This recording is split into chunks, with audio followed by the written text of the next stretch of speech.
I never thought one afternoon could split my life into two, the before and the after. It started like any other Friday. The office hummed with that lazy end-of-week energy, the kind that makes you glance at the clock every 5 minutes. My name's Lena Torres, 28, marketing analyst at a firm that believes team synergy can fix everything. My boyfriend, Evan, was the creative director at a partner agency. We'd been together for 3 years, the kind of couple people called solid. At least, that's what I thought. That Friday, I decided to leave work early. We were supposed to meet for coffee before heading to a gallery opening he'd been hyping all week. He said he had to finalize a pitch and would text me once he wrapped up. I never got that text.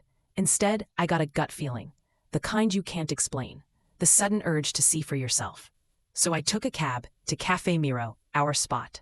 The place had huge glass windows that reflected the city's chaos while trapping you in its soft jazz calm. And there he was, Evan, sitting in the corner booth, with her. The woman across from him was Zara, his ex. I knew her face from old photos and one too many late-night social media spirals. She was effortlessly polished, the kind of woman who seemed to command the air around her. They weren't just catching up. His hand brushed hers on the table, a kind of touch that didn't belong to old friends. I froze at the door, my fingers tightening around my phone. For a second, I thought I'd walk in, make a scene, demand answers. But something stopped me. Instead, I sat 2 tables behind them, close enough to hear. Zara laughed softly. "You still order the same latte. You never change, do you?" Evan smiled, that half smirk I used to fall for. "Some things aren't meant to change." "And some are," she replied, her tone heavy with meaning. Then came the dagger.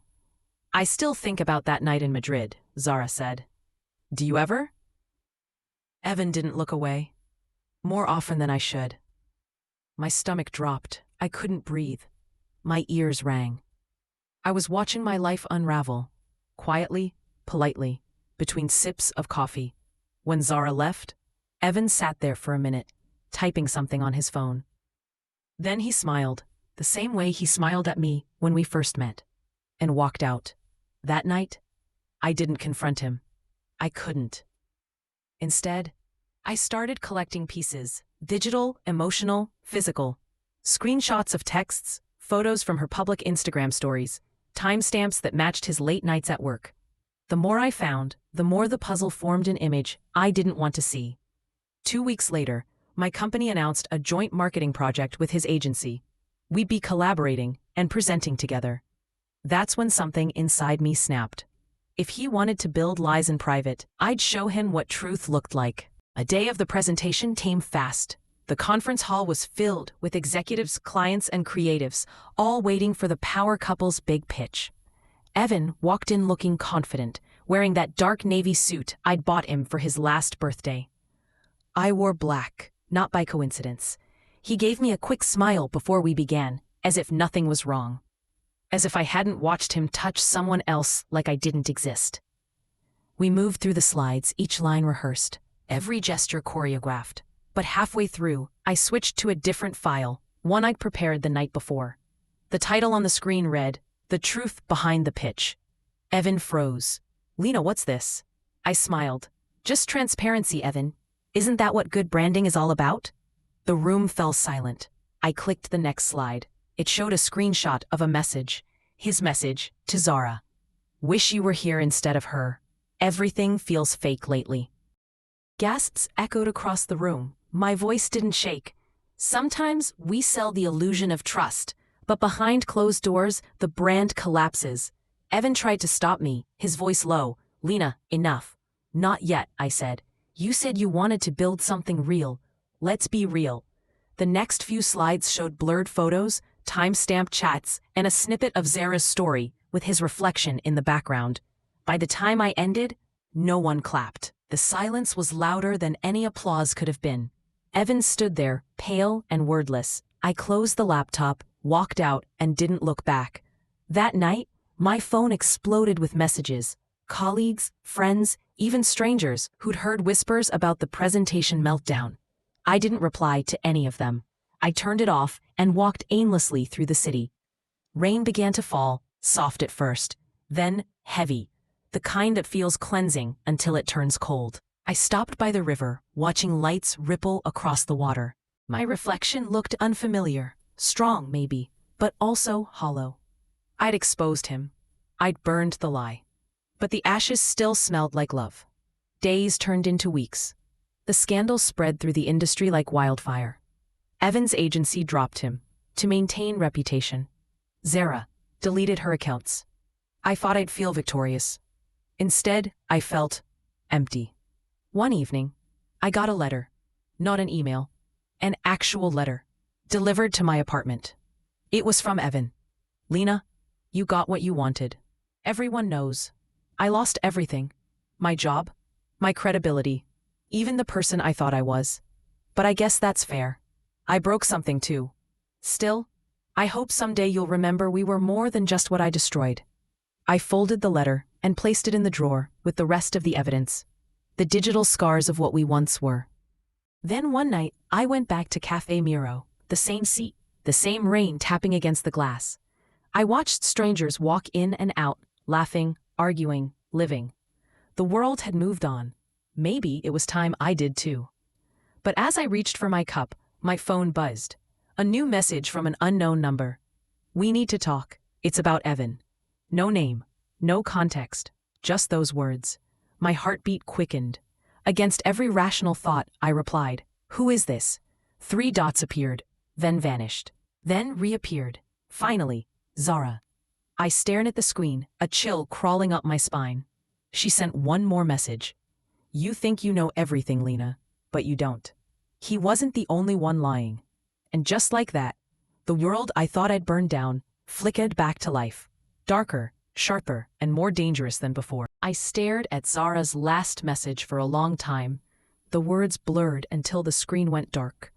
He wasn't the only one lying. They repeated in my mind like a riddle that wouldn't stop echoing.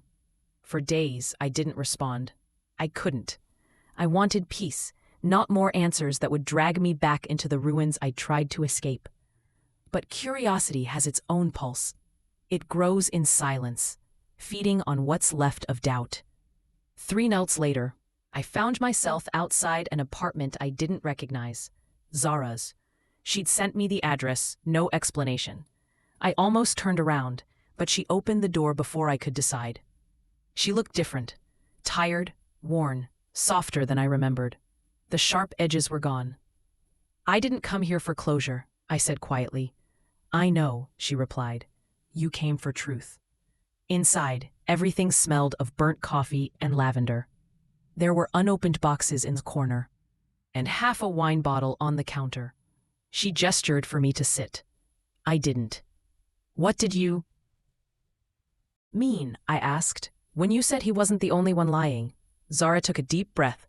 "You think I was still in love with him, that I wanted him back, but I didn't. He came to me because he thought you were hiding something."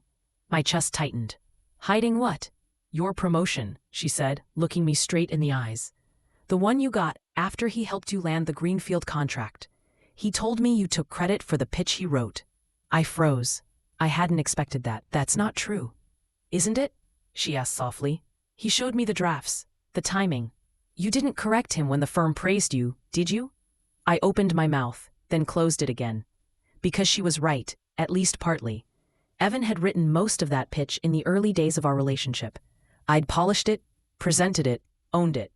He told me he didn't mind. He said we were a team.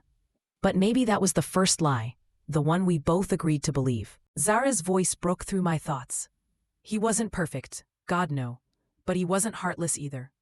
He came to me that day to talk about guilt. He said he felt used, like you loved the image of him more than the man himself." The room went silent again. My heart felt like it had cracked somewhere deep and quiet. I whispered, "So what was I supposed to do? Stay with someone who lied? Who touched you behind my back?" She nodded. "You did what you had to. But so did he. You both broke each other, just in different ways." When I left her apartment, the city lights looked colder than usual. The truth didn't free me. It just shifted the weight. I walked aimlessly, rain brushing against my skin, like ghosts passing by. At the bridge, I stopped. Below me, the water rippled, endless, dark, and unknowable. I thought about all the words we'd said, all the ones we didn't. Love, betrayal, truth. They weren't opposites anymore. They were threads twisted together, impossible to separate without tearing everything apart. I realized then that closure wasn't a clean ending. It was learning to live with unfinished stories. I took a deep breath, feeling the ache of everything I'd lost. Not just him, but the version of myself that believed love was simple, that right and wrong came with clear lines. As the city lights flickered behind me, I whispered to no one. Maybe we were both liars in our own ways, and for the first time, I didn't feel angry. Just human. Broken, maybe, but real.